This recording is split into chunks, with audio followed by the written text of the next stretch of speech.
Donc on vous a demandé de venir aujourd'hui pour vous présenter une problématique qu'on porte depuis très longtemps, à la fois au niveau sétois, au niveau de l'agglo et du bassin de Thau, et une problématique qu'on souhaite porter jusqu'au plus haut niveau, c'est-à-dire jusqu'à l'Assemblée nationale.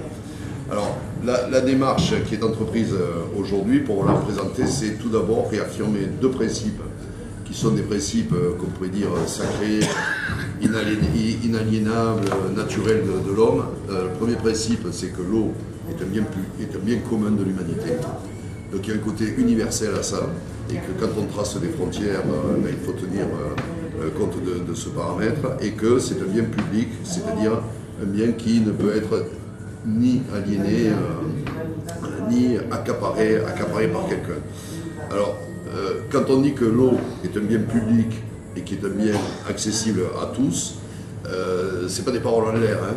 C'est aujourd'hui en Europe, au sein de l'Union européenne, c'est une réalité politique, en tout cas dans un pays comme la Slovénie.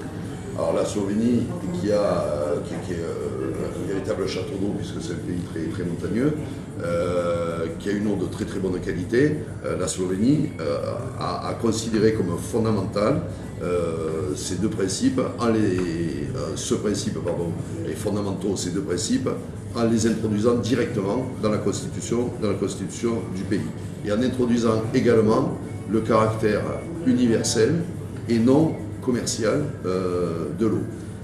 La Slovénie a écrit noir sur blanc dans sa constitution que l'eau doit être accessible à tous et qu'elle doit être gérée par l'État, sous la responsabilité de l'État, non pas par l'État, mais sous la responsabilité de l'État, via les collectivités territoriales. D'accord ? Alors, la première chose que je souhaiterais vous dire aujourd'hui, c'est que, à l'instar de ce pays, je vais proposer, dès cet après-midi, que l'eau soit considérée comme un droit fondamental, non marchand, et à ce titre, inscrit dans la Constitution de notre pays. C'est quelque chose que je vais porter auprès du Président de la République, auprès du Président du Sénat, du Président de l'Assemblée nationale et auprès des présidents de groupe de l'Assemblée nationale. Du service, et la distribution en eau potable, la maîtrise des eaux usées, des eaux pluviales, et tout ça ne peut se faire qu'avec la création de grands services publics nationaux de l'eau. Alors, quels sont les grands axes que l'on va donner à cette création du grand service public de l'eau? Alors, on a repris ce qui était écrit noir sur blanc sur le programme du Front de gauche qui a été élaboré en 2012 pour les élections présidentielles, qui a jeté les bases d'une grande refondation pour préserver, pour traiter, pour gérer ce bien public avec la création d'un grand service public de l'eau. Alors, le but de ce grand service public de l'eau, ce n'est pas de se substituer aux collectivités locales et territoriales. Quand on est dans un pays qui va de la Flandre jusqu'aux Pyrénées-Orientales, de la Bretagne jusqu'aux Alpes-Maritimes, la réalité de l'eau, elle est très différente en fonction des terroirs, de la climatologie, des territoires, des reliefs. Donc on ne peut pas donner un modèle unique de gestion de l'eau à l'échelle du territoire. Par contre, on peut créer un service public de l'eau qui soit susceptible d'accompagner, de guider juridiquement, techniquement, et je reviendrai sur l'aspect technique, toutes les démarches pour le retour de l'eau en gestion, en régie publique. Alors quand je dis toutes les techniques, si vous fouillez un petit peu sur Internet ou ailleurs, vous ne trouvez aucune formation à caractère public, notamment via l'éducation nationale, concernant les métiers de l'eau. Il faut en passer systématiquement soit par les multinationales, soit par un mouvement associatif qui dépend également très Suez, Veolia, Suez, etc. Sont surtout intéressés par les grosses infrastructures. Les petites régies municipales ne les intéressent pas vraiment. Mais en regroupant ces régies municipales au sein de régies communautaires, on en fait un marché qui devient très appétissant pour eux. Alors, le problème, c'est que ça doit être régi en droit public, mais que ce droit public, qui est la règle, est de plus en plus dérogatoire. C'est-à-dire que la règle, c'est la gestion publique en régie, et que faire des délégations de services publics un mode de gestion, c'est un côté dérogatoire on en avait parlé au moment de la loi littorale, c'est un côté dérogatoire qui est en train de l'emporter sur le fonctionnement normal qui est le droit public.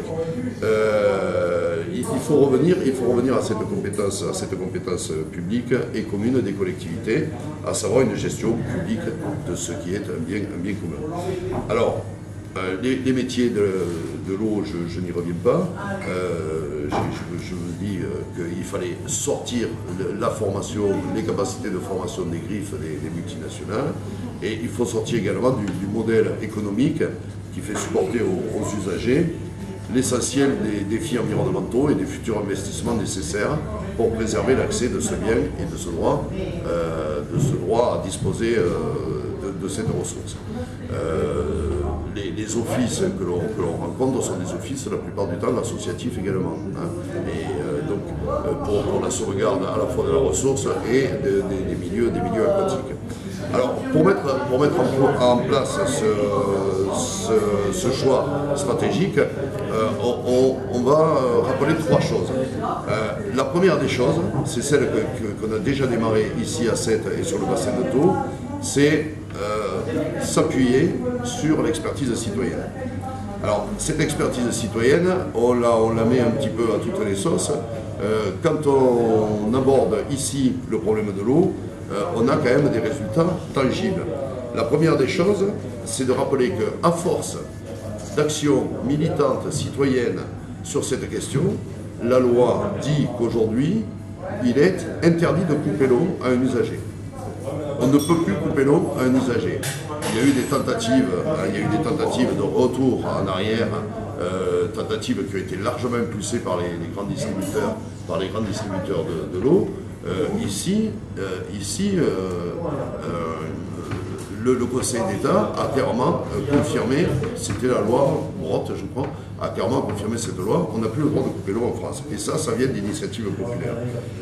Les actions qui ont été menées, vous savez, les fameuses fuites après compteur, les actions qui ont été menées au moment de ces soucis avec les grands distributeurs, eh bien, ça aussi, ça y est, c'est encadré par la loi. Alors, on a uniformisé la réglementation au niveau national, c'est-à-dire que c'est plus un arrangement à l'amiable et un geste commercial. Non, là maintenant c'est un droit, c'est une loi. C'est le système de l'écrêtage, c'est-à-dire on ne peut plus, on n'a pas à payer des sommes colossales qui dépasseraient, je crois que c'est le double de la consommation normale. Donc les factures d'eau phénoménales qui arrivaient, ça aussi c'est terminé et c'est encadré par la loi. Dernier exemple que je donnerai sur l'efficacité de ces initiatives populaires et locales, c'est l'arrêt Olivet, du nom de la commune du Loiret, proche de... Hein, on avait un contrat de 99 ans.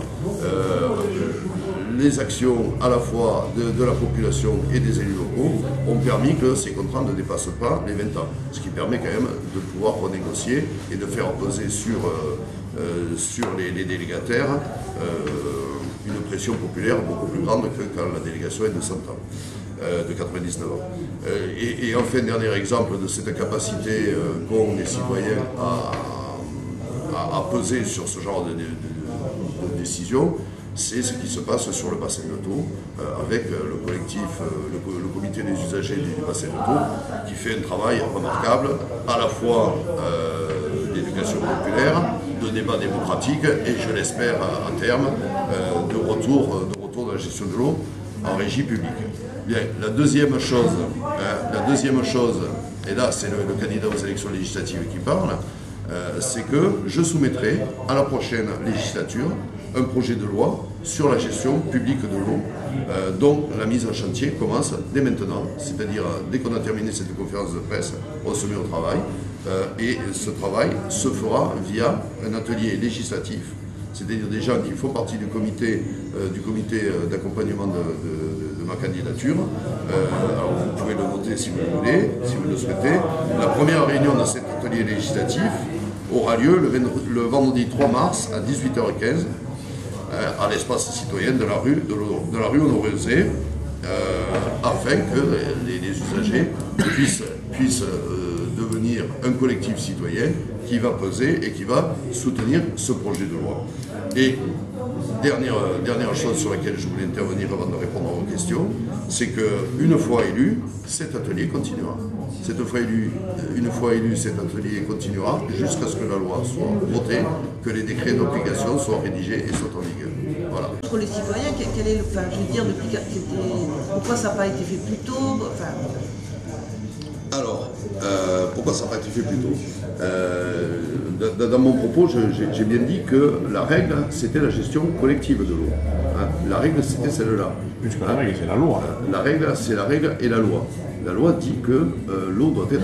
Donc, c'est bien un abandon par les municipalités et par les collectivités territoriales de ce qui est une charge qui incombe à la collectivité territoriale. Alors, si je reprends le cas de la Slovénie, par exemple... Mais pourquoi les municipalités, elles ne jouent pas le jeu? Alors, pourquoi les municipalités ne jouent pas le jeu? Dans certains cas, je pense qu'il y a deux niveaux. Il y a un niveau à caractère juridique, c'est-à-dire que certains maires ne veulent pas prendre le risque juridique de la gestion de l'eau et qu'ils bottent en touche par rapport à ça. Et le deuxième niveau, alors là il est plus délicat. Mais je ne comprends pas c'est quoi le risque juridique. Il y a un risque juridique si tu veux, si jamais il y a une catastrophe, ou si jamais il y a un gros problème à caractère technique ou à caractère sanitaire sur l'eau, il y a une responsabilité énorme. Et déléguer le service public, c'est aussi déléguer une partie de cette responsabilité, mais une partie seulement. Et c'est souvent en l'heure. Le deuxième niveau qui fait que les municipalités ont tendance à faire des délégations de services publics, c'est qu'il y a des enjeux financiers énormes. Il y a des enjeux financiers énormes. Alors là, vous comprenez bien que je ne puisse pas m'étendre un peu plus là-dessus, mais il y a une pression, sans jeu de mots évidemment, colossale des multinationales qui cherchent à s'attirer et à récupérer les marchés les plus importants possibles.